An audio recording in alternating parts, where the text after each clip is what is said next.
혹시 어제 오늘 지난 수요일부터 참석을 다 안 하시고 오늘만 오신 분도 있으십니까? 솔직하게 한번 저만 보이게 손을 한번 이렇게 들어보실랍니다.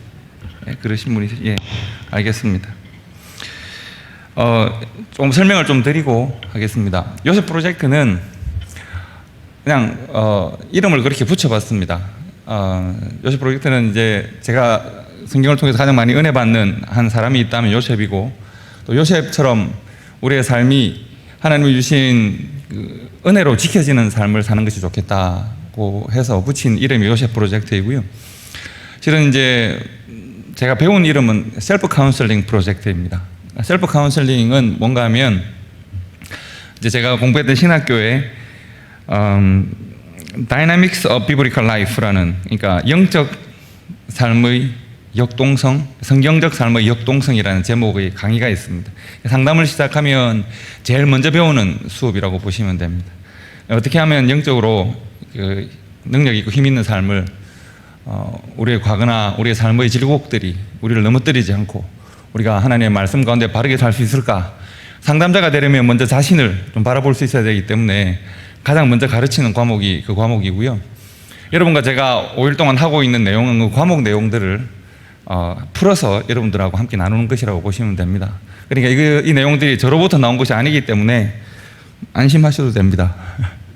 저로부터 나온 것이면 좀 부족할 수 있지만 오래 연구되고 신학교에서 가르쳐지는 내용들을 성도들과 교회에 맞게 적용시켜 나가는 과정이라고 보시면 되겠습니다. 셀프 카운셀링 프로젝트는 이렇습니다. 한국 사람들이 그 서양 사람들에 비해서 제일 못하는 것이 있다면 자신을 오픈하는 겁니다. 자기 이야기를 다른 사람에게 드러내는 것을 참 힘들어합니다. 그래서 우리 미국 학교에서도 제가 이제 한국 학생이니까 잘 알고 있습니다. 한국은 수치심이 있기 때문에 자기를 오픈하고 자기 문제를 이야기하는 것을 좀 부끄러워하고 가리려고 한다면서 이런 이야기를 잘 알고 있더군요. 그래서 저는 이 수업이 참 좋았습니다. 왜냐하면 굳이 내 문제를 다른 사람에게 다 오픈하고 다 설명하고 그래서 내가 어떤 증상이 있습니까? 나는 어떻게 할까요? 미국 사람들은 좀 굉장히 담대하게 수업 시간에 상담 실습을 하면 앞에 선생님 한 분, 자기 상담 실습을 해야 되는 그 한 사람이 피상담자가 되어서 우리는 너무 부끄러울 수도 있는 자기 이야기를 뭐 스스럼 없이 하는 일들이 많습니다. 어떻게 저런 이야기가 해도 되나 싶은데 다 하고 또 함께 눈물 흘리고 기도하고 뭐 이런 일들이 굉장히 많은데 사실 우리는 좀 자기를 드러내는 걸 힘들어 하거든요. 여러분 안 그렇습니까? 좀 그렇지 않습니까? 그래서 좀 왜 여자분들끼리 수다를 한참 떨고 그렇게 하고 난 다음에 아이고 내가 말을 너무 많이 했는갑다 뭐 이런 거 하시잖아요. 또 어떤 분들 제하고 와서 이야기 한참 하고 난 다음에 목사님 그 이야기는 잊어주세요 뭐 이런 말씀도 하시는 분도 있거든요. 절대 하시면 안 됩니다. 다른 데 절대 이야기하시면 안 됩니다. 이런 이야기, 내가 너무 감당할 수 없게 나를 많이 오픈했나 보다. 이런 분들일수록 셀프 카운셀링은 더 필요합니다. 문제는 셀프 카운셀링이 내가 질문하고 내가 대답해야 하는데 뭔가 원칙은 있어야 하고 근거는 있어야 하는 거죠.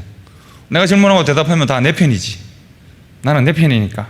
하지만 내가 무조건 내 편이 되지 않을 수 있는 몇 가지 근거들은 좀 필요하니까요. 그래서 제가 여러분들에게 3가지 정도 근거를 말씀해 드린 것이죠. 이 정도 근거를 가지고 자기 자신에게 질문하고 자신에게 대답하면 좀 더 나은 대답을 만들어낼 수 있고, 혹 우리가 다른 사람의 걱정이나 근심이나 아픔을 만날 때도 이 정도의 기본적인 생각을 가지고 이해를 가지고 다른 사람들을 대하면 조금 낫겠다라고 하는 것을 말씀드린 것입니다. 그래서 이 한 가지, 우리가 4일 5일 동안 했던 것을 가지고 상담을 했다고 말할 수 없고 또 내 모든 문제가 해결됐다고 말할 수 없겠지만, 그러나 방향을 바꿀 수는 있겠다고 생각하고요. 한번 같이 고민하시고 같이 답을 얻으시는 것은 좋습니다. 여러분들에게 첫 번째 말씀드린 것은 우리의 과거의 상처나 기억에 관한 것입니다. 여러분 혹시 살다 보면 내가 오랫동안 벗어나지 못하는 나의 기억들이 여러분 있지 않으신가요? 그 생각만 하면 막 부끄러워지고 가슴이 뛰는 일들이 있습니다. 그리고 실은 우리가 많이 기억에 왜곡되기도 합니다. 우리의 기억은 계속 왜곡되고 새롭게 만들어지기도 하죠. 그리고 기억은 또 숨어 있다가 이렇게 갑자기 튀어나오기도 합니다. 함몰 웅덩이 증상이라는 것 여러분 들어보시는지 모르겠습니다. 뭐 우리 목사님 관심이 많으셔서 말씀하시는지 모르겠는데, 함몰 웅덩이 증상이라고 하는 것은 이제 싱크홀에 관한 이야기입니다. 여러분 싱크홀 이야기 들어보신 적 있으시죠? 가끔씩 한국에도 싱크홀이 발생하죠. 싱크홀이 뭡니까? 누가 저 대신 이야기해 주실랍니까? 싱크홀. 그래서 그냥 멀쩡한 땅이었는데 갑자기 땅 밑에 뭐 물이 빠져나가거나 뭘 어떤 이유로 갑자기 구멍이 뻥 생겨서 갑자기 집안이 꺼져버리는 것이죠. 집안이 뻥 구멍이 뚫리는 일들이 가끔씩 있습니다. 함몰웅덩이라는 건 그런 겁니다. 내 삶에 아무 문제가 없는 줄 알았는데 갑자기 내 삶의 어떤 환경이나 조건, 상황들이 발생했을 때 내 마음속에 숨겨져 있었던 기억이나 상처나 아픈 것들이 만나게 되는 것이죠. 갑자기 큰 인생의 구멍이 생기게 되는 때가 있습니다. 이 함몰웅덩이 이야기를 하면 늘 기억나는 분이 한 분 있는데, 뭐 그렇습니다. 제가 뭐 상담하는 중에 그런 분이 한 분 있었습니다. 이름이 굉장히 이쁜 이름이에요. 뭐 나래 이런 이름인데 예쁜 이름이잖아요. 또 나이도 젊으시고 굉장히 이쁘신 분이신데, 아니 고원분이신데 너무 상처를 받은 일들이 많아요. 그래서 그분이 이제 뭐 이런 상담을 하다 보니까 어떤 이야기를 하시냐면, 어릴 때 늘 잊지 못하는 이야기 하나가, 제 언니랑 비교도 당하고 또 오빠 뭐 이렇게 일도 있고 해서 이제 뭐 한참 불평을 하고 이렇게 내가 왜 이런 대접을 받은 이야기를 했는데, 그때 누군가, 가족 중에 누군가가 그렇게 말했다는 거예요. 네 이름이 왜 나래인 줄 알아? 나래 뭐 날개 이런 거 아니야? 네 이름은 그래서 왜 태어나래? 그래서 나래야. 이렇게 말을 했다는 거예요. 그래서 누가 너보고 태어나래? 그래서 나래야. 이거 조용히 해. 한 거예요. 근데 그 말이 10살 되기 전에 들었던 그 말이 지금까지 마음의 상처가 되어서 내가 어려운 일을 만나고 힘든 일을 만날 때마다 내가 태어나지 말았어야 됐나? 내가 나지 말았어야 됐나? 나는 잘못 태어난 건가? 내 부모님은 나의 탄생을 기뻐하지 않았었나? 이런 생각을 하게 된다는 거예요. 그 생각, 누가 너보고 태어나래라고 하는 말들이 뱅뱅뱅뱅뱅 맴도는 거예요. 제가 이번에 부산 와가지고 우리 자녀들을 데리고 해운대 이제 한 3주쯤 전에 숙소를 잡고 제가 뭐 부산을 구경시켜줬습니다. 이게 아빠 고향이야. 구경시켜줬습니다. 그리고 제가 영도다리를 건너가는데, 영도다리 여러분 아시잖아요. 제 이름이 뭐라고요? 제 이름이 뭐라고요? 이영도 빨리 해보세요. 그렇죠. 제가 영도다리를 건너갈 때 고통스러운, 가슴 아픈, 잊을 수 없는, 눈물 없이 들을 수 없는 기억이 떠올랐습니다.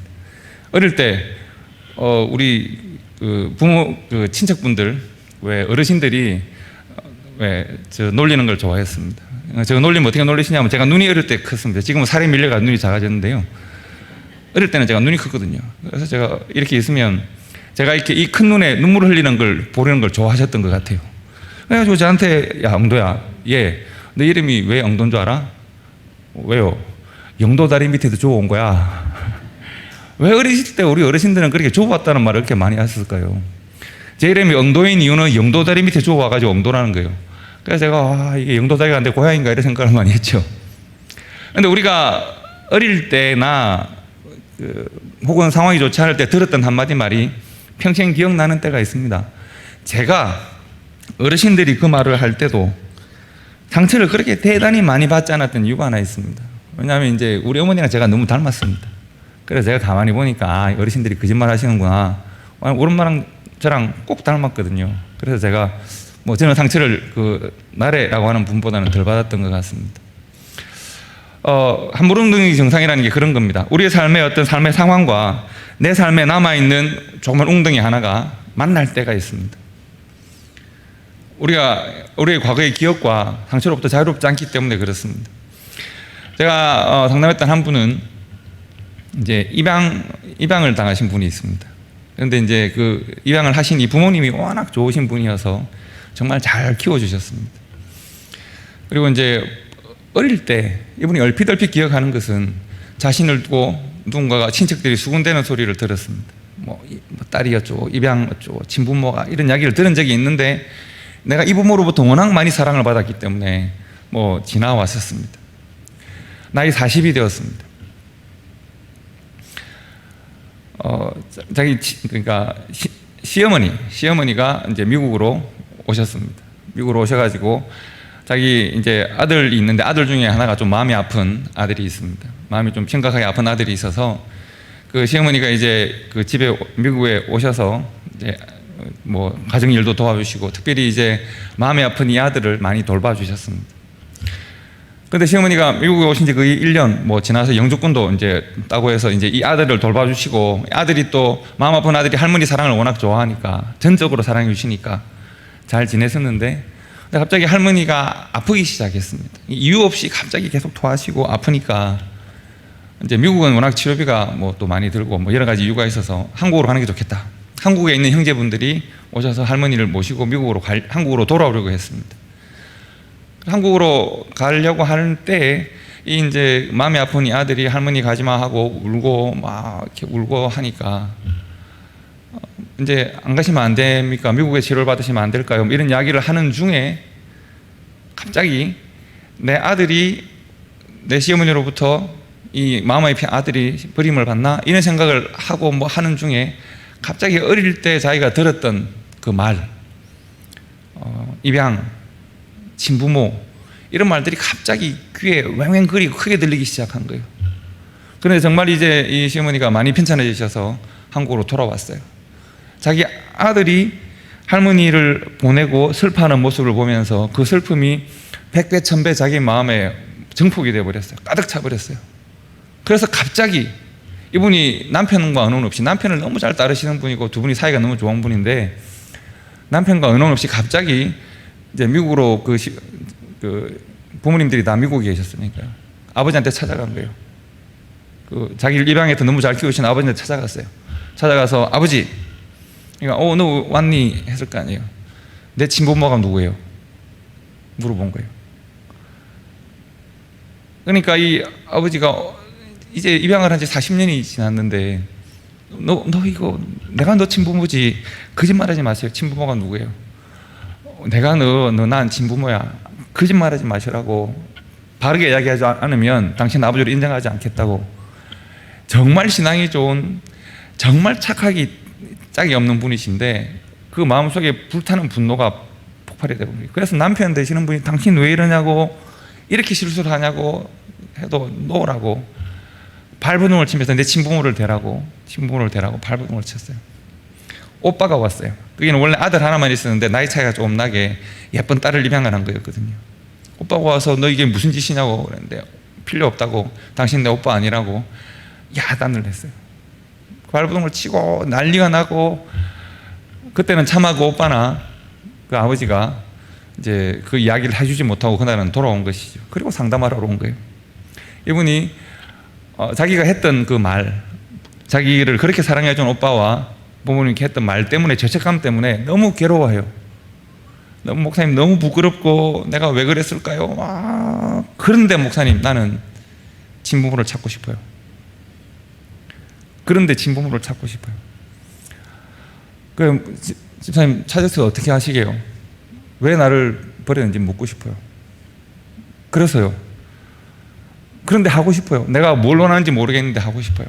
어릴 때 내가 일부러 외면했을 수도 있고 내가 잘 듣지 못했을 수도 있는데 누군가가 내 뒤에서 소근소근 입양 친부모가 이렇게 했대.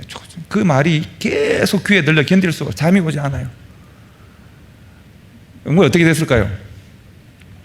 그 아버지가 말씀을 해 주실 때까지 매일 집에 찾아가서 물건도 깨고 집도 흔들고 아버지 당신 내 아버지 아니라고 하고, 이 신앙 좋고 이 열심히 하시던 분이 생활을 다 잃어버렸어요. 그래서 결국은 한국으로 왔죠. 그리고 자기 친부모를 찾아갔죠. 한국에 방송사에 제보를 하고 할 수 있는 모든 일을 다 해서 친부모를 찾아갔죠. 아니, 친부모라고 생각되는 분에게 찾아갔죠. 가서 당신이 내 친부모냐고.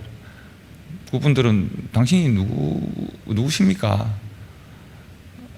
내가 알아보니까 내 친부모던데 자백하라고. 그분들은 아니 도대체 왜 이러십니까? 뭐 이런 어쨌든 영화로도 찍을 수 없는 수많은 일들이 일어난 거예요. 그리고 아무것도 밝히지 못하고 지금은 이제 미국에 생활을 하고 계세요. 제가 최근에 거의 한 10년 좀 전의 일인데 최근에 만나서 요즘 어떻게 지내십니까? 잘 지냅니다. 뭐 밝혀낸 것은 아무것도 없어요. 그래서 이제 좀 이렇게 마음이 풀어지십니까? 예, 감정적으로는 풀어졌는데 아직도 이게 하나 남아 있어요. 그 아버지가 병이 드셨어요. 그 미국에 입양한 그 아버지가 병이 드셨어요. 너무 이 딸로부터 결혼 뭐 이렇게 해서 뭐 많이 편찮으시다면서요. 아버지한테 너무 미안해요. 오빠한테도 너무 미안해요. 그런데 여전히 이게 남아 있어요. 함몰웅덩이라는 건 이런 겁니다. 내가 나의 과거의 아픈 기억과 상처를 직면하지 못하면 이것이 계속 나에 대하여 말하는 것이 있습니다. 우리가 우리를 지으시고 구원하시는 하나님 편에 서서 우리의 함몰웅덩이를 볼 수 있어야 합니다. 이게 제대로 직면되지 않고 보이지 않으면 부부관계에도 이것이 여전히 말합니다. 내 자녀와 관계 속에서 이것이 말하고요. 내 인생의 방향을 설정할 때도 이 함몰웅덩이는 끊임없이 우리의 발을 깊은 웅덩이 속에서 발을 잡아당깁니다. 나도 모르는 사이에 문득 이 웅덩이에 지배당하는 내 삶을 발견할 수도 있습니다. 만약 요셉을 때려서 죽이려고 하다가 야생 짐승들이 우글거리는 웅덩이에 던져놓고 피 흘리는 요셉을 던져놓고 돌아서는 형님들에게 한 사람 한 사람을 붙들어서 당신 이렇게 하는 것은 과연 옳습니까? 왜 이러십니까? 물어보면 뭐라고 대답하겠습니까? 당연히 잘못이라고 하겠죠. 그러나 그들 속에 깊이 남아있던 상처가 그들을 드라이브할 때, 그들이 그 상처에 휘둘리는 삶을 살 때 그들이 스탑하지 못하거든요. 스탑하지 못해요. 내가 엄청난 분노 속에서 과거에 내가 받았던 상처나 고통이나 내가 그동안 이 상처와 고통을 되새김질하면서 생겼던 수많은 증폭된 분노들이 내 삶을 막 인도해 갈 때 내가 나 자신을 객관화시킬 수가 없거든요. 그렇기 때문에 우리가 우리 자신들 속에 있는 웅덩이들을 하나씩 끄집어내어서 볼 수 있으면 좋습니다. 그래서 그런 과정들이 우리에게 셀프 카운셀링 프로젝트를 통해서 조금 드러날 수 있으면 좋겠습니다. 그래서 여러분들에게 부탁드린 것이 삶의 여정을 이렇게 표시해보고 내게 축복이었던 관계들, 내게 축복이었던 말들을 한번 생각해보고 내게 상처가 되고 고통이 되어서 내 삶을 이렇게 아프게 만드는 잊을 수 없는 기억들을 한번 소환해 보시라고 했습니다. 아마도 여러분들 중에 어떤 분들은 상당히 고통스러웠을 수 있습니다. 목사님, 나 그 기억 꺼내기 싫어요. 네, 좋습니다. 그 기억을 굳이 다 꺼내지 않아도 좋습니다. 다만 기억하실 것은 하나님의 구원의 은혜와 복음의 역동성이 그 우리의 기억보다 크다는 것 하나를 인정하시면 됩니다. 내가 받은 은혜가, 내가 받은 사랑이, 나를 향한 하나님의 계획과 뜻이, 십자가의 은혜가 내 속에 남아있는 상처보다 크다라고 생각하고 믿고 기억하시고, 혹 내 상처가 나를 지배할 때마다 십자가의 은혜를 그 상처의 치유의 자리에 함께 넣을 수 있는 그런 지혜가 있으면 좋겠습니다. 그것은 지혜의 영역입니다. 우리의 믿음이 지혜의 영역으로 나아가기 위해서 그런 과정이 필요한 것입니다. 그것이 첫 번째 목요일, 수요일은 인트로덕션이었고요. 목요일에 여러분들과 함께 나누었던 말씀이죠. 복습을 이렇게 진하게 했습니다. 두 번째 날 나누었던 내용은 우리의 기절에 관한 것이었습니다. 여러분, 제가 기절에 관한 말씀 나눌 때 늘 기억나는 분이 한 분이 있습니다. 우리 이제 김 목사님과 제가 함께 있던 미국 동부 지역에 노회가 있었습니다. 지금은 이제 그 노회가 나누어졌는데요. 그 노회에는 이제 목회자 소양회라고 여름 되면 다 같이 모여서 목회자들 가족들이 이제 위로도 나누고 뭐 한 2박 3일, 3박 4일 이렇게 즐기는 때가 있었습니다. 제가 그때 아주 쫄병 목사일 때, 아주 젊은 목사일 때 참석을 했는데, 그러면 주로 이제 우리가 뭐 심부름도 많이 하고 뭐 우리 선배 목사님들 많이 섬깁니다. 배구 대회가 벌어졌습니다. 그래서 이제 배구 양쪽 팀을 나누어서 YB 대 OB 배구를 하는데, OB에는 아주 운동을 잘하시는 목사님이 한 2분 계셨습니다. 그 중에서 이제 좀 은혜를 많이 받으셔서 이렇게 은혜를 뜨겁게 받아가지고 머리가 좀 없는 분이 계셨는데 이만큼 귀 주변에만 머리가 있는 분이 계셨는데 이분이 아주 세팅을 아주 잘하십니다. 세타라고 하죠. 이렇게 공을 배구할 때 보면 이렇게 올리는 일을 하는 분이 있는데 그분이 그걸 잘하셨습니다. 그분이 이걸 워낙 잘하시기 때문에 덩치는 아주 이렇게 몸은 크신데 워낙 여우처럼 이걸 잘하세요. 그러니까 우리가 YB가 OB를 이길 수가 없어요. 그래서 이제 늘 YB가 지는 쪽에서 늘 게임이 이루어졌었는데 그날도 YB, OB가 게임을 했습니다. 그런데 이제 우리 YB 쪽에 세트 하시는 그 목사님은 YB의 끝, OB의 경계선에 있는 분이셨는데 이분이 자기도 세트를 하긴 했는데 제가 알기로 이분이 운동을 잘 하시는 분이 아니에요. 그래서 이분이 이제 양쪽에서 세트가 제일 중요하니까요. 한쪽은 그 은혜를 많이 받으신 목사님, 한쪽은 이 이제 YB, OB의 경계선에 있는 이제 좀 있으면 이제 선배 목사님들로 올라갈 이 목사님이 이제 세팅을 하는 거죠. 그런데 점수를 계속 YB가 잃어요. 이러니까 이분이 이제 약도 오르고 또 보통 우리가 실력보다는 말로 이렇게 말싸움하는 게 많거든요. 말로 우리 이렇게 소위 말해 개긴다고 하죠. 그래서 말로 이렇게 막 하는데 아 목사님 내가 목사님 때문에 배구를 못 하겠다고. 여름이니까요. 왜 배구를 못 하겠냐? 눈이 부셔가지고. 그래서 이분이 이렇게 배구를 하려고 하다가 아 하고 넘어져요. 아 왜 그런 넘어지냐면 아, 눈 부셔가지고 넘어진다고. 이걸 처음에는 그냥 농담처럼 다 웃고 그랬는데 저희들이 보기에도 약간 위험하게 너무 계속 이렇게 간죽거리고 이죽거리고 하신 거예요. 계속 아유 뭐 눈이 부셔가지고 아 목사님 시원하시겠다고 계속 이야기를 하니까 그 선배 목사님 은혜를 많이 받으신 목사님이 은혜도 많이 받으시지만 성격도 충만하신 분이었거든요. 이분이 갑자기 한참 하다가 또 이분이 이죽거려가지고 아이고 뭐 너무 눈부셔가 하니까 이분이 에이 하고는 공을 딱 바닥에 치셨어요. 그리고 한 뭐 10분짜리 20분짜리 막 이야기하셨어요. 이런 버르장머리 없이 와와 하셨어요. 그리고 막 다들 막 이렇게 여러 번 이렇게 쫙 하셨단 말이죠. 버릇없이 말이야. 젊은 것이 말이야. 10원, 20원, 30원 막 하셨어요. 그 이제 저는 그 뭐 앞에 나설 입장이 아니고 뒤에서 이렇게 구경을 하고 있는데 야단이 났어요. 제 뒤에는 또 우리 사모님들이 계셨거든요. 사모님들은 주로 이제 맨 그 배구를 하면 구인 배구를 하면 맨 뒤에서 공 안 되는데 이렇게 계시잖아요. 그러니까 제 뒤에 계신 사모님이 마침 그 은혜 받으신 목사님의 사모님과 친구 사모님이 두 분이 계셨어요. 이 친구 사모님이 그 목사님의 사모님을 위로하시는 말씀을 하셨어요. 뭐라고 말씀하시냐면 아유 사모님 니 고생했겠다. 목사가 성질이 저래가지고 그렇게 하신 거예요. 아이고 사모 고생했겠다 뭐 했어요. 그랬더니 그 사모님이 하는 말이 괜찮다 뭐 하루 이틀 저런 것도 아니고 이렇게 말씀. 어쨌든 두 분이 그런 말씀을 하시고 저기서는 또 시시거리시고 하다가 게임이 끝났어요. 게임이 끝나고 뭐 더 이상. 근데 우리 이 목사님은 뒤끝이 없는 분이세요. 이렇게 와 하고 빡빡 했는데 또 금방 호텔에 들어가니까 또 하하 웃고 또 뭐 우리는 그렇게 했으면 좀 마음에 부담이 있을 것 같은데 이분은 또 뭐 뒤끝도 없고 앞끝도 없고 그냥 뭐 또 재밌게 하하 웃고 앉아가지고 먹고 뭐 했어요. 그래서 제가 생각을 했어요.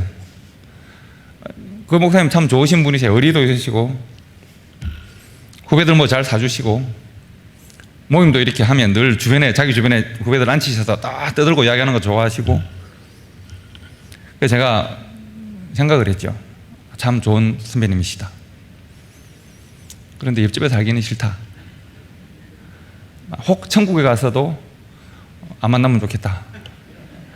이 천국에 가면 워낙 좋은 데가 많을 테니까 목사님은 저기 저는 여기. 혹시 내가 조금이라도 실수를 하면 벼락을 맞을까 봐. 또 벼락을 맞으면 또 어떻게 대꾸리도 못하고 당할 수밖에 없잖아요. 근데 저는 만약에 누군가가 저한테 막 숫자를 사용하고 하면 견디지 못할 것 같아요. 그래서 제가 가까이 지내면 안 되겠다. 조금이라도 실수를 하면 안 되겠다. 생각을 했죠. 여러분 그 목사님은 죄송하긴 한데 믿음이 있을까요 없을까요? 여러분 설마 목사한테 믿음 없다고 말씀하지 않으시겠죠? 우리가 믿음이 있다는 것과 좋은 성품이라는 것은 일치합니까? 일치하지 않습니까? 일치합니까? 일치하지 않습니까? 자신이 없습니까? 저한테 물어보시죠. 목사님 믿음 있습니까? 예, 있습니다. 어떻게 성품이 좀 괜찮으십니까? 아니요. 저도 좀 그렇지는 않습니다. 저도 좋은 성품이고 싶은데 그건 제 아내한테 물어봐야 안 되겠습니까? 여러분, 원만하고 좀 향기나는 성품을 가지고 계십니까? 여러분, 신앙 좋은 사람을 내 이웃에 두고 싶으십니까? 원만한 성품을 가진 성품을 내 이웃에 두고 싶으십니까? 그렇죠. 당연히 신앙이 좋은데 예수님을 닮은 원만한 성품이면 제일 좋겠죠. 근데 굳이 성품하고 신앙하고 고르라면 죄송한 말씀이지만 저는 성품을 고르고 싶은 마음이 좀 있거든요. 여러분도 비슷할 것이라고 생각해요. 그러므로 우리가 고민해야 됩니다. 우리는 각자 다른 모양의 성품을 가지고 삽니다. 그렇지 않습니까? 각자 자기만의 모양들을 가지고 삽니다. 그런데 어떤 내가 가지고 있는 성품이 이런저런 모양을 가지고 있을 때 내 성품의 어떤 한 구석은 날카로운 구석이 있고 내 성품의 어떤 한 구석은 좀 다른 사람하고 스치면 그 사람이 기분 나빠할 것 같은 성품이 있고 내 어떤 성품 중에 한 성품은 좀 너무 각지고 모나서 부딪히는 사람들마다 상처를 받을 수도 있습니다. 그러므로 내가 나를 좀 객관화시킬 수 있어야 합니다. 여러분들에게 뭐 4가지 성품 퀴즈를 보자 이렇게 하잖아요. 그것은 여러분 한 사람을 놓고 성품을 평가할 수 없기 때문에 자기를 조금 보시라는 이야기입니다. 그러므로 내 성품은 이것이 어떤 모양이 좀 각졌고 어떤 모양은 좀 날카롭고 어떤 모양은 좀 너무 물렁물렁하고 그래서 내가 다른 사람과 함께 사귀기에 좀 좋은 점은 무엇이고 나쁜 점은 무엇인지를 조금 보자 하는 이야기입니다. 그리고 그것보다도 중요한 것은 내가 어떤 성격을 가지고 있나 그래서 어떻게 할 건데 나 이런 사람이면 뭐 네가 나를 견디지 말든지 라고 할 것이 아니면 내가 교회에서 함께 성도들과 함께 사귀고 내가 함께 세상으로 나아가서 예수 믿으라고 말하고 당신도 나와 같기를 바란다 라고 하는 것이 서신서의 내용이에요. 사도 바울의 서신서의 내용을 보세요. 요약하면 당신도 나 같기를 바랍니다. 나처럼 예수 믿고 은혜를 누리고 다른 성도들에게 복음과 진리를 전할 수 있는 사람이 되기를 바랍니다 라고 하는 게 서신서의 내용이거든요. 당신도 나와 같기를 바랍니다. 나보고 당신처럼 성격 그러라고? 이럴 수는 없잖아요. 그러면 어떻게 해요? 내가 좀 더 원만하고 부드럽고 좀 더 받아들일 수 있고 사귀고 싶은 그런 성품이 되어야겠는데 그렇다고 내가 가진 개성을 다 그럼 버리란 말이냐? 천만의 말씀. 개성은 유지하는 것이 좋죠. 각 개성은 그대로 아름다우니까요. 모든 꽃들이 다 아름다운 것처럼 각자 아름다움을 가진 것처럼 모든 성품도 각자 아름다움을 가지고 있습니다. 문제는 꽃이어야 하는 거죠. 풀은 아니잖아요. 모든 꽃들이 다 아름다운데 꽃일 때 아름다운 것이죠. 꺾이거나 지거나 밟힐 수는 없는 것이죠. 그렇다면 내가 그것으로서의 나의 성품을 유지하기 위해서 내가 신의 성품을 닮아가는 성도와 교회가 되어야 한다. 그래서 여러분 베드로후서 1장 1절부터 12절까지 말씀 우리 함께 나눈 거예요. 기억나세요? 갑자기 훅 이렇게 복습의 기간을 갑자기 여러분에게 드립니다. 자, 한번 봅시다. 신의 성품에 참여하는 자가 되라고 하는 것이 베드로후서의 말씀이었습니다. 신의 성품에는 8가지 덕목이 있었습니다. 하나님을 닮아가기 위해서 성경을 지금 보는 그런 비겁한 일을 하시면 안 됩니다. 그건 비겁한 일입니다. 저를 보셔야 됩니다. 혹시 그날 참석 안 하셨다면 한번 들어보십시오. 하나님을 닮은 성품으로 들어가는 첫 번째 계단은 뭐였습니까? 그렇죠. 믿음이 있어야 되죠. 이 믿음이라는 것이 우리의 출발입니다. 여러분 세상의 철학이나 교양이나 세상과 여러 가지 삶의 지혜들이 있습니다. 그러나 지혜는 한계가 있습니다. 사람의 사랑까지만 그치는 것이거든요. 그런데 하나님의 지혜는 그렇지 않습니다. 그러니까 하나님을 믿는 믿음 안에서 우리가 십자가를 지기까지 우리가 감당할 수 있게 되는 것이기 때문에 믿음은 하나님을 닮아가는 덕목의 출발입니다. 믿음에는 뭐가 있어야 되던가요? 덕이 있어야 됩니다. 덕이라고 하는 거 기억하십시오. 다른 사람을 유익하게 하는 나의 삶을 말하는 겁니다. 나의 유익이 아니라 내가 만나는 이웃, 내가 만나는 바로 내 앞에 있는 사람에게 유익하게 하는 나의 행위를 말하는 겁니다. 믿음에는 뭐가 있어야 된다고요? 덕이 있어야 됩니다. 그것은 마치 사람 인자랑 똑같습니다. 이렇게 받쳐지는 겁니다. 믿음이 덕이 없으면 넘어져서 보이지 않을 수도 있습니다. 그런데 덕으로 받침을 해줄 때 믿음이 온전히 서게 되는 것이라고 보시면 됩니다. 덕에는 뭐가 있어야 되던가요? 지식. 이 지식은 다른 말로 뭐로 바꿀 수 있다고 그랬습니까? 분별력이라고 했습니다. 옳고 그름을 분별할 수 있어야 되고 선과 악을 분별할 수 있어야 됩니다. 선에 대해서 그것도 좋아. 악에 대해서 그것도 좋아. 옳은 것에 대해서도 좋아. 틀린 것에 대해서도 좋아. 이것은 덕이 아닙니다. 덕은 선함을 추구하고 진리를 추구할 수 있어야 덕이기 때문에 덕에는 지식이 있어야 되는데 지식은 분별력이라고 했습니다. 그래서 믿음에는 뭐가요? 덕에는 지식을 공급하라 이렇게 되어 있는 겁니다. 그럼 지식에는 뭘 공급할까요? 예, 지식이 넘쳐나고 다른 사람 보자마자 막 자기 아는 거 이야기 다 하고 다른 사람을 분별하고 판단하고 그래서는 안 됩니다. 지식에는 절제가 필요합니다. 절제, 여러분 제가 그때 말씀드렸는지 모르겠는데 절제하는 데 있어서 가장 기본적인 우리가 알아야 될 절제의 이유는 뭔가 하면 겸손함 때문에 그렇습니다. 왜 우리가 절제해야 되느냐 하면 내가 하고 있는 이 나의 소위 말하는 분별력이나 지식이 잘못될 수도 있습니다. 겸손해야 합니다. 그래야 절제할 수 있습니다. 막 내가 다른 사람을 고쳐주고 싶고 막 내가 성경 상담 배웠다고 내가 셀프 카운셀링 프로젝트 배웠다고 너 일로 와봐봐 내가 상담해 줄게 큰일 납니다. 그러시면 절대 안 됩니다. 이것은 자신에 관한 이야기입니다. 이건 자신에 관한 이야기입니다. 겸손하셔야 합니다. 그래서 절제할 수 있습니다. 절제는 뭐가 돼야 된다고요? 절제는 뭐가 있어야 됩니까? 인내가 있어야 됩니다. 왜 인내가 있어야 될까요?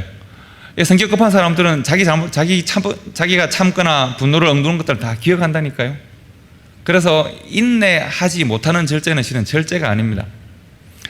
저는 고린도전서 13장을 참 좋아하는데요. 고린도전서 13장에 보면 사랑의 비밀이 숨어 있습니다. 사랑은 언제나 오래 참죠. 사랑은 모든 것을 참습니다. 그러므로 바꿔 말하면 사랑은 모든 것에 대하여 오래 참는 것이 사랑입니다. 인내도 그렇습니다. 인내는 내가 모든 것을 참을 수 있어야 인내가 되고요. 오래 참아야 인내가 됩니다. 그런데 우리는 부분적인 것을 오래 참지 못할 때가 많고 부분적인 것을 그냥 이거는 견디는 때도 있고 많은 것들에 대하여 잠시 참지만 오래 참지 못할 때도 있고 뭐 그렇습니다. 인내는 오래 가야 하고 인내는 전인격적이어야 한다는 것을 기억하시면 좋습니다. 그래서 절제에는 뭐가 필요하다 그랬습니까? 인내가 필요하다 그랬습니다. 인내는 뭐가 필요할까요? 인내는 경건이라고 했습니다. 우리가 첫날 나눈 말씀 중에 아름다운 인생이라는 제목으로 말씀 나눈 중에 베드로전서 말씀을 우리가 나눴습니다. 애매히 부당하게 고난을 받아도 어떻게 해야 된다고 그랬습니까? 하나님을 생각함으로 참으면 하나님께서 그 사람의 인생과 그 사람의 인격과 성품을 아름답게 보신다고 했습니다. 우리가 아름다운 인생으로 살아갈 수 있습니다. 우리의 인생에 하나님의 조명하심으로 우리가 함께 할 때 그렇습니다. 하나님이 우리에게 비춰주실 때 우리가 아름다운 삶을 살아갈 수 있습니다. 그래서 우리의 인생에 하나님을 생각함, 이것이 경건함입니다. 그래서 인내에는 뭐가 필요하다고요? 경건이 필요합니다. 경건에는 뭐가 필요하다 그랬습니까? 형제 우애가 필요하다 그랬습니다. 하늘만 바라보고 살아갈 것이 아니라 내 옆에 누구 있는지를 보셔야 합니다. 내 가족들을 보셔야 합니다. 내 이웃들을 보셔야 합니다. 제가 한국 지금 교회를 지난 한 달 동안 이제 감사하게도 이렇게 말씀으로 섬기고 교제할 일이 많아서 섬겼습니다만 그렇더군요. 제가 방문하는 교회마다 말씀드리기 좀 조심스럽긴 한데 건축 빚이 없는 교회가 없더군요. 다 건축 빚으로 고통스러워하는 것 같았습니다. 그러니까 때로는 무거워하고 다들 믿음으로 감당하시겠지만 그러다 보니까 이웃을 바라볼 수 있는 여유가 좀 없으신 것 같아요. 우리가 이 문제, 우리 짐도 벗어나기 어려운데 우리가 이웃을 이라고 생각하는 것이 강도 만난 자를 지나가는 레위인의 논리이고 제사장의 논리라는 것들은 좀 한번 기억하시면 좋겠습니다. 내 짐이 무겁고 내가 해야 할 일이 많아서 나는 이웃을 돌아볼 여력이 없다 라고 하는 중에 세월은 지나고 교회는 이웃들로부터 저만큼 멀어져 있을 가능성이 많습니다. 여러분 그것을 좀 기억하시면 좋겠습니다. 경건하고 거룩한 교회가 이웃들을 돌아보지 않을 때 세상으로부터 외면당한 교회가 될 수도 있습니다. 물론 대한교회는 그렇지 않습니다. 그런 교회가 될 수 있다는 걱정들을 조금 하고 제가 돌아가게 됩니다. 형제 우애에는 무엇이 되어야 된다고 그랬습니까? 사람의 사랑에는 한계가 많기 때문에 하나님의 사랑이 공급되어야 됩니다. 그리고 하나님의 사랑에는 뭐가 다시 공급된다고요? 다시 믿음이 공급되어야 합니다. 이것은 제가 나선행의 원리로 말씀을 드렸습니다. 그래서 한 단계 한 단계 우리가 하나님께로 더 가까이 나아가고 더 높아지고 신앙이 향상되어지는 것을 우리가 경험할 수 있습니다. 그래서 우리가 좋은 성품으로, 원만한 성품으로, 이웃들에게 향기 나는 성품으로, 그리고 자기 자신에 대하여 용납할 수 있는 성품으로 살아가는 그런 영적인 지혜가 있으면 좋겠다. 이것이 두 번째 주제였습니다. 세 번째 주제는 가치에 관한 것이었습니다. 저는 이것이 사실 제일 중요하다고 생각합니다. 하나님이 우리 속에 심어주신 가치, 이 가치는 세상이 우리 속에 심어준 가치와 계속 충돌합니다. 여러분 씨 뿌리는 비유 다 아실 겁니다. 씨 뿌리는 비유가 우리가 오랫동안 생각해야 될 필요가 있는 비유이기도 합니다만, 그 중에서 그 가시밭에 뿌려진 씨가 있습니다. 예수님께서 가시밭에 뿌려진 씨를 해석하되 어떻게 해석을 하셨습니까? 세상의 염려와 재리의 유혹이 먼저 심겨졌다고 그랬습니다. 그래서 이 가시밭에는 씨가 뿌려졌는데 그 가시밭에는 먼저 뿌려진 것이 있습니다. 세상의 염려와 세상에 대한 염려와 걱정과 두려움과 이런 것과 재물에 대한 유혹이라고 하는 씨앗이 먼저 뿌려져 있었습니다. 그리고 그것이 함께 복음의 씨앗과 함께 자랍니다. 그런데 어느 시점이 되니까 가시밭에는 알곡들이 사라지고 무성하게 가시나무만, 내 속에 내가 너무도 많아서 무성하게 가시나무만 내 마음을 가득 채우는 가시밭이 되고 말았네 하는 것이 가시나무라는 노래의 내용이고, 그리고 가시밭 비유의 핵심입니다. 여러분, 우리 속에는 가치의 전쟁이 일어나고 있습니다. 내 심령 속에는, 내 가정에는, 그리고 우리 교회에는 가치의 충돌이 늘 발생합니다. 세상과 하나님의 나라가 충돌합니다. 복음과 욕망이 충돌합니다. 부정하실 수 있으십니까? 부정하기 어렵습니다. 때로는 우리가 사울 왕에게서 발견했던 것은 세상의 욕망과 하나님 나라의 복음이 충돌했는데 복음이 처절하게 패배해버렸습니다. 그래서 그는 제사라고 하는 하나님을 만나고 하나님을 예배하는 이 도구를 자신의 욕망을 포장하는 포장지로 사용해버렸습니다. 그래서 하나님께로부터 징계를 받습니다. 아나니아 삽비라도 마찬가지였습니다. 왜 그들이 그렇게 처참한 징계를 받게 되는가?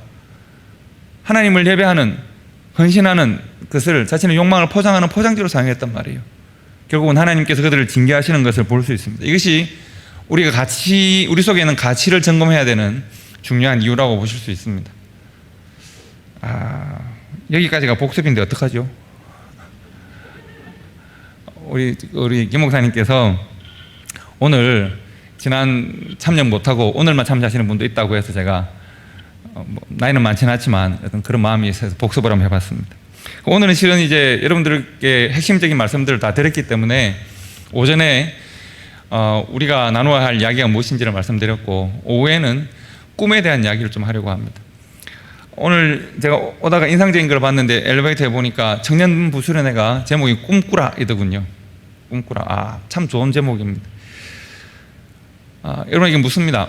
꿈은, 지금 우리가 말하는 꿈이 있습니까? 이 꿈은, 청년들이 꿔야 될 꿈은 내가 생산한 것입니까? 아니면 하늘로부터 내려온 것입니까? 예, 우리가 하나님이 나에게 주시는 꿈에 대한 고민들을 조금 할 필요가 있습니다. 벌써 한 시간이 많이 했기 때문에 좀 괜찮으십니까? 너무 피곤하지 않으십니까? 제가 요셉이라고 하는 사람에 대한 관심을 처음 가지게 된 것은, 저는 여기 연산 6동에 저희 아버님이 개척하신 교회가 있었습니다. 거기에 이제 아버님이 자주 초대하시는 강사 집사님이 한 분 계셨는데, 그분은 우리 중고등부 세미나를 자주 하셨습니다. 그분이 요셉 이야기를 참 많이 하셨던 것으로 기억합니다. 그리고 그분이 늘 강조하셨던 것은 요셉이 성공하기 전에 얼마나 깊은 갈등과 고민의 시간을 가졌을까를 생각해 보라고 그랬습니다.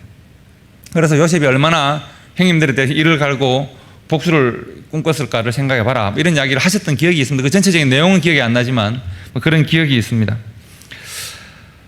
그렇다면 그토록 고통스러운 어린 시절을 보냈던 요셉이 어떻게 예수님을 가장 잘 예표하고, 어떻게 보면 요셉은 거의 흠잡을 데 없는 아주 좋은 신앙의 모습을 보여주는 사람이 되었을까?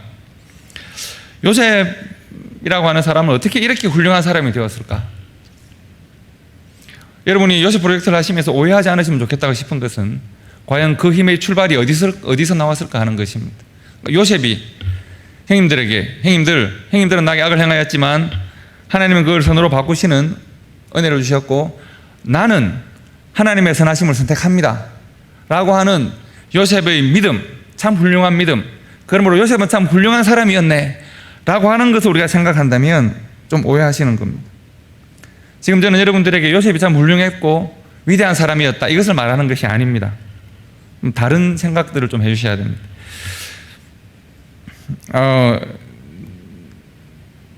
제가 첫날에 말씀을 좀 드렸는데 제게 제 꿈을 처음 물어본 분들이 있습니다.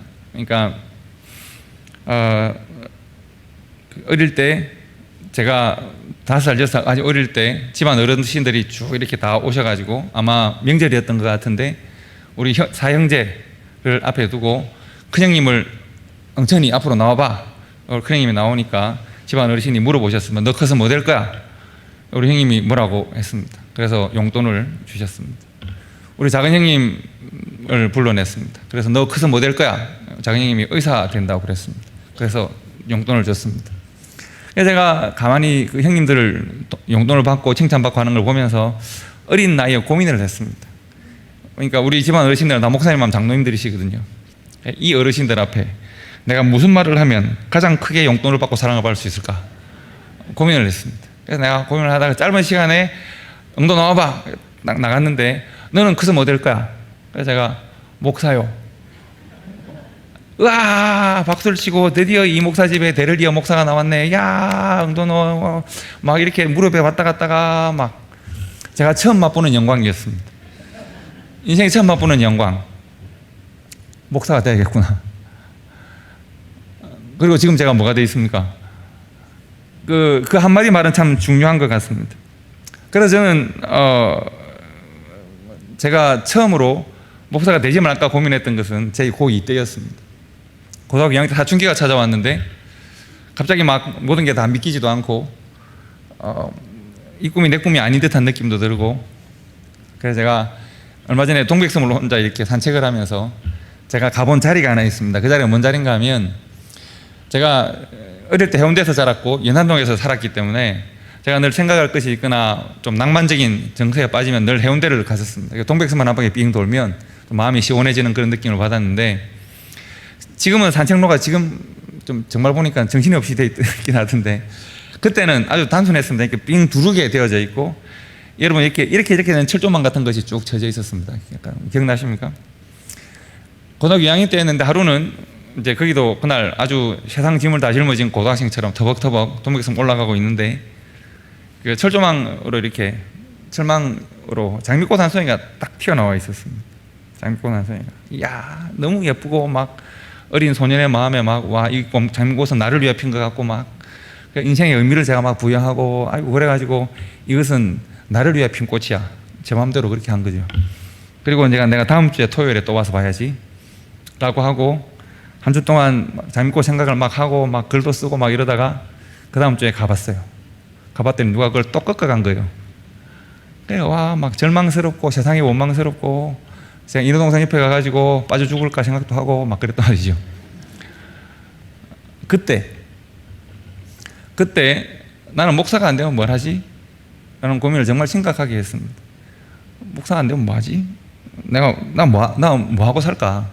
막 고민을 하는데 너무나도 웃기고도 뭐 이렇게 심플하게 어릴 때 그 장면 야 너는 커서 뭐가 될래? 목사요. 아 너 정말 했던 이 칭찬받은 그 장면이 계속 떠오르면서 그냥 아주 단순하게 그냥 목사 돼야겠다 이 생각을 하고 고민이 끝났던 기억이 있습니다.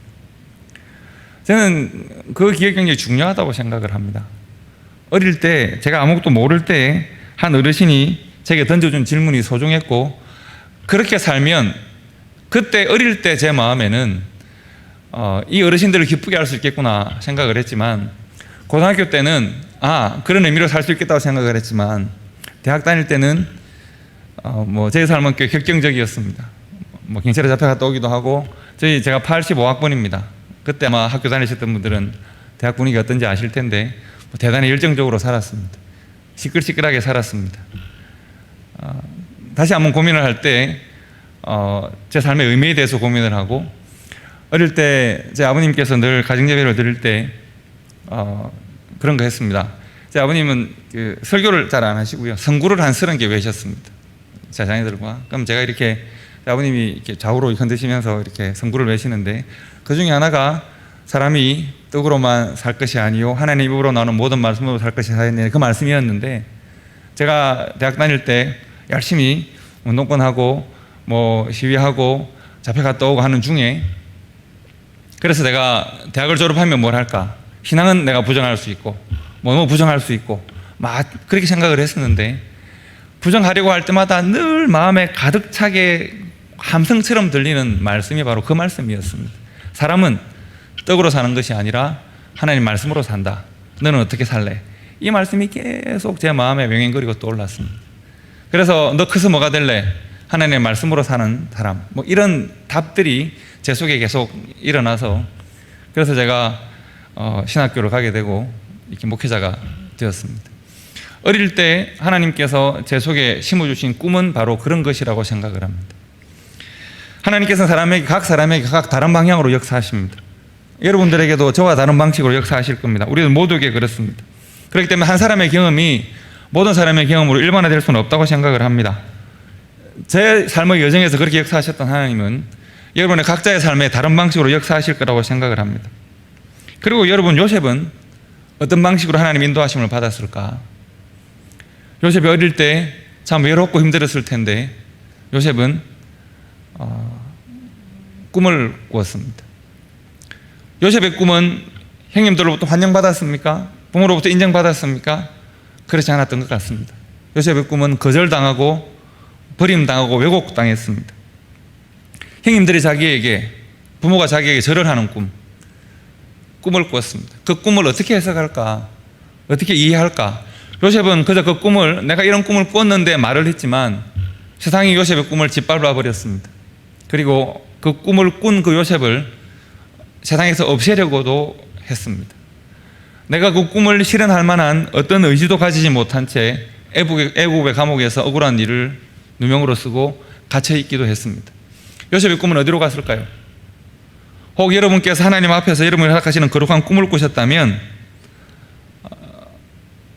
여러분은 그 꿈을 어떻게 하고 계십니까? 성경이 하나 기록하는 것은 37장 11절에 보시면 이렇게 기록되어 있습니다.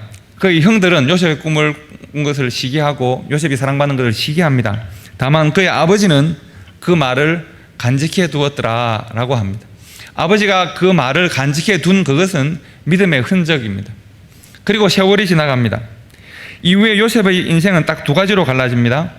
하나는 아주 깊은 밤과 같은 인생이 펼쳐지죠. 요셉의 시간, 요셉의 인생의 시간, 표면적으로 드러나는 시간은 어둠이 계속되는 밤길입니다.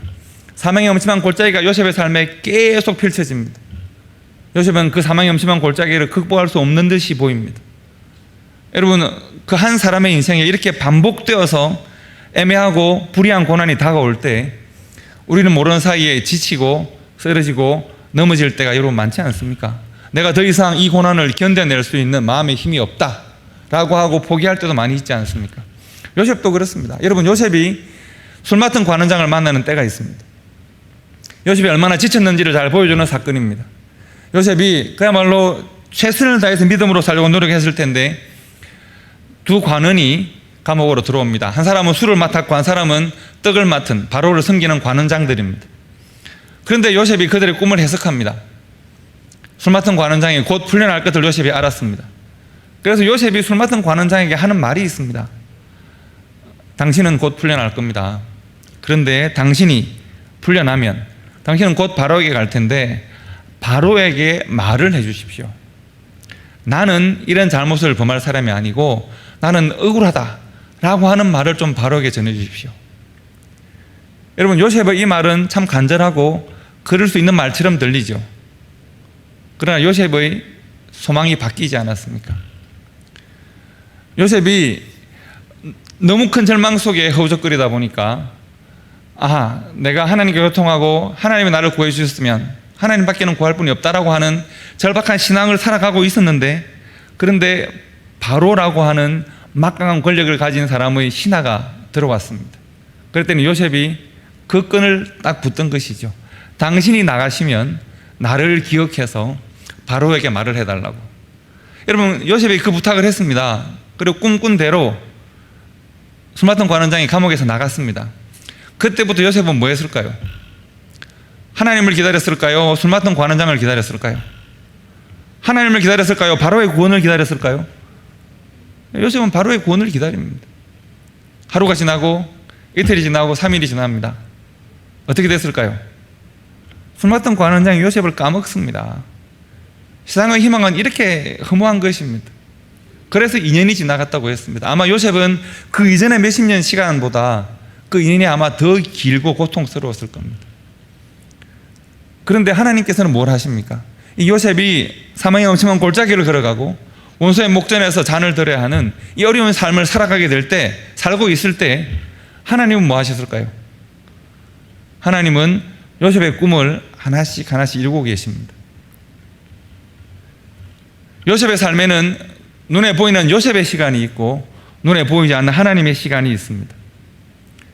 우리의 인생에도 그렇습니다. 우리 인생에도 우리가 표면적으로 살아가는 코로나의 시대가 있고 IMF의 시대가 있고 혹은 전쟁과 식민의 시대가 있습니다.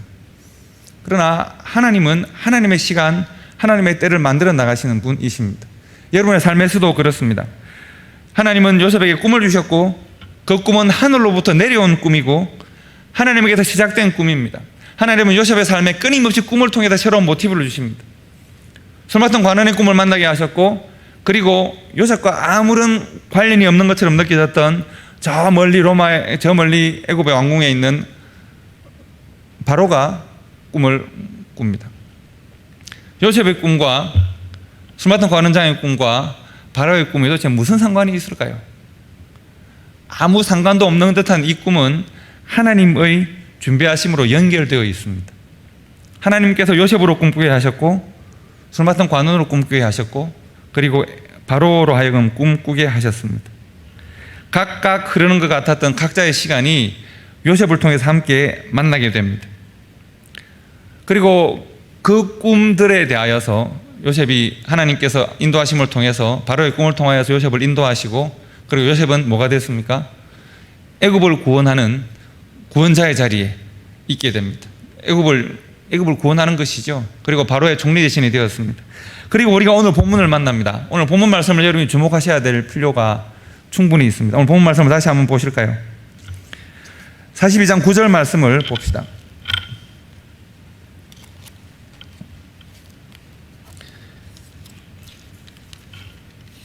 창세기 42장 9절 말씀, 한 절 말씀을 우리가 다 함께 읽겠습니다. 창세기 42장 9절입니다. 요셉이 그들에게 대하여 꾼 꿈을 생각하고 그들에게 이르되 너희는 정탐꾼들이라 이 나라의 틈을 엿보러 왔느니라 라고 했습니다. 여러분 잘 보십시오. 요셉이 그들에게 대하여 꾼 꿈을 생각했다고 했습니다. 요셉이 형님들을 만났습니다. 바로의 총리 대신이 되었는데 저기 낮은 곳에 감히 얼굴을 들지 못하는 초라한 모습의 형님들을 만났습니다. 요셉 형님들을 보고 자기 집무실로 들어가서 펑펑 울었습니다. 아니 기껏 이런 꼴로 내 앞에 나타나려고 당신들은 그렇게 나를 죽이려고 하고 나를 때렸습니까? 그렇게 나에게 잔혹했던 당신들이 이것밖에 안 됐습니까? 요셉이 펑펑 웁니다. 펑펑 울고 또 웁니다. 그리고 요셉이 그 울음 가운데 자신이 꾼 꿈을 기억합니다.